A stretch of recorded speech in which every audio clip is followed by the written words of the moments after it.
제가 지금 보유하고 있는 주식은 삼성전자, 맥쿼리인프라, 화이자, 버라이즌입니다.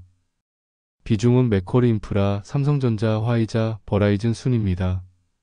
네 종목 모두 제가 발을 뻗고 잘 수 있는 주식입니다.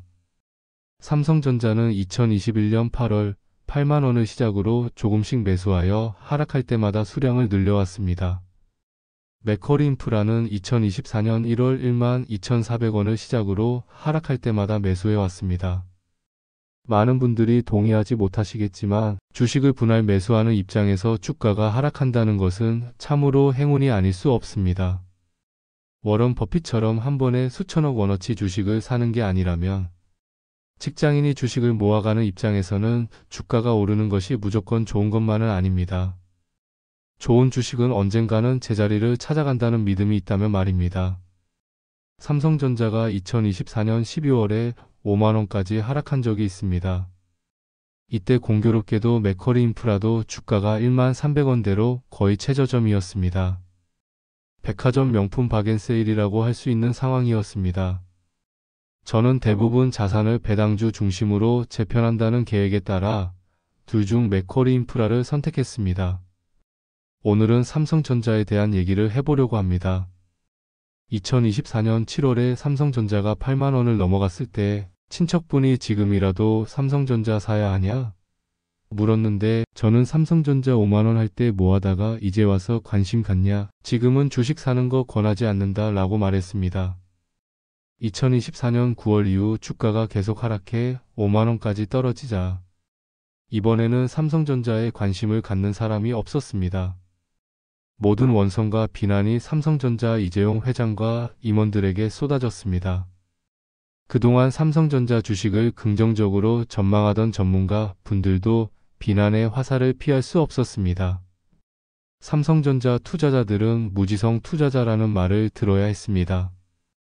2025년 3월 삼성전자 주주총회는 한마디로 주가 하락 성토장이었습니다.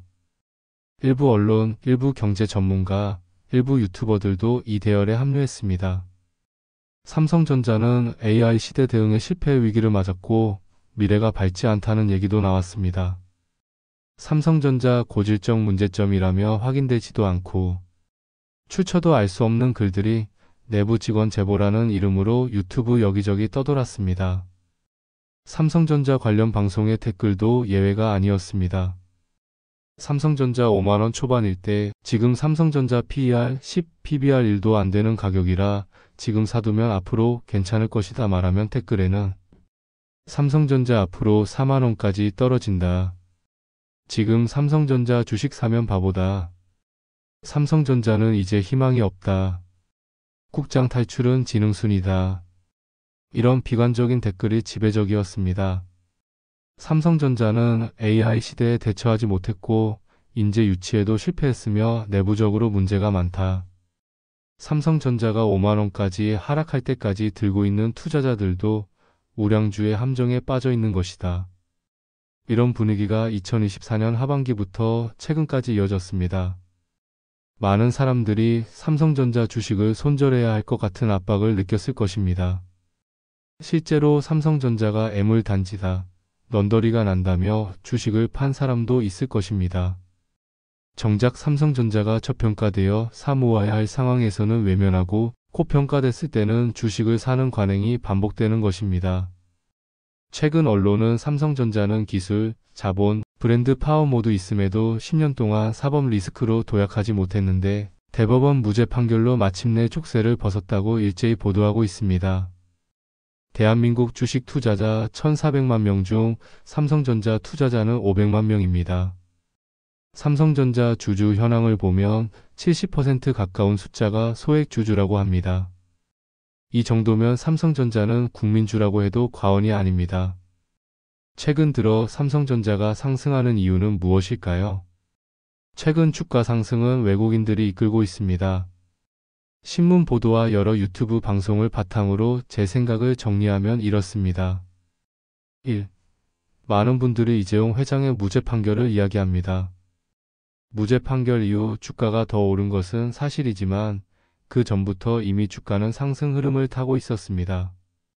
대법원 무죄 판결은 전문가가 아니더라도 누구나 예상할 수 있었던 일이라 개인적으로는 이것이 결정적 원인은 아니라고 생각합니다. 물론 호재로 작용한 측면은 있을 것입니다. 2분기에 삼성전자는 4.6조 원, 하이닉스는 8조 원의 영업이익을 냈습니다. 파운드리 분야에서는 여전히 적자를 면치 못했습니다. 3분기에는 메모리 실적이 회복될 것으로 예상된다고 합니다. 반도체 업황과 메모리 가격 흐름을 봤을 때 그렇다고 합니다. 3. 작년 7월 삼성전자 주가가 88,000원까지 오른 이유와 이후 하락한 이유는 모두 HBM3의 12단 엔비디아 퀄 테스트 통과와 관련이 있습니다. 많은 전문가들이 하반기에는 통과될 것으로 예상하고 있고 이 부분이 주가에 반영된 것이 아닌가 합니다. 분명한 것은 삼성전자가 기술이 부족해서 퀄 테스트를 통과 못하는 게 아니라는 점입니다. 이 문제도 언젠가는 해결될 것이라고 저는 생각합니다.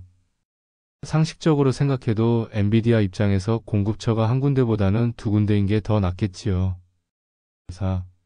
미국 정부의 엔비디아 H20 중국 수출 승인으로 그동안 재고로 쌓여있던 삼성전자 HBM3 출하량 증가가 예상된다고 합니다. 미국 정부의 반도체 수출 금지로 엔비디아가 H20을 중국에 팔지 못했는데 이 문제가 해결되었다는 것입니다. H20에는 HBM 최신 버전이 아니라 약간 구버전인 HBM3가 들어가는데 이 HBM3를 삼성전자가 많이 보유하고 있다는 얘기입니다. 5. 지난 몇 달 동안 삼성전자는 5만원대를 벗어나지 못했습니다. PER 10 PBR 1에 가까운 저평가 상태였습니다. 지금까지 이렇게 좋은 명품 박앤세일에도 외국인들이 몰리지 않았던 이유는 정치적 불안정, 환율 불안정이 어느 정도 작용했다고 봅니다. 공교롭게도 삼성전자 주가가 상승 흐름을 탄 시점이 새 정부 출범 이후인 점을 감안하면 안개가 걷혔다는 점이 영향을 미쳤을 것입니다. 또한 새 정부의 상법 개정, 주주 친화 정책도 어느 정도 작용했다고 봅니다.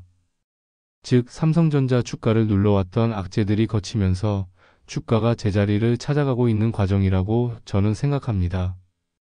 그리고 저는 이 모든 상황이 흥미롭긴 하지만 크게 관심은 없습니다.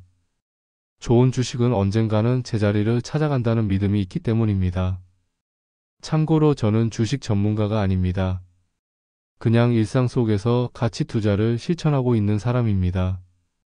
주가를 너무 예측하려고 하기보다는 기업에 대한 확신을 갖는 게 더 중요하다고 저는 생각합니다.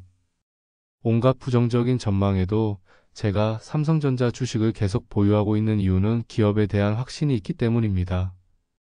다른 이유는 없습니다.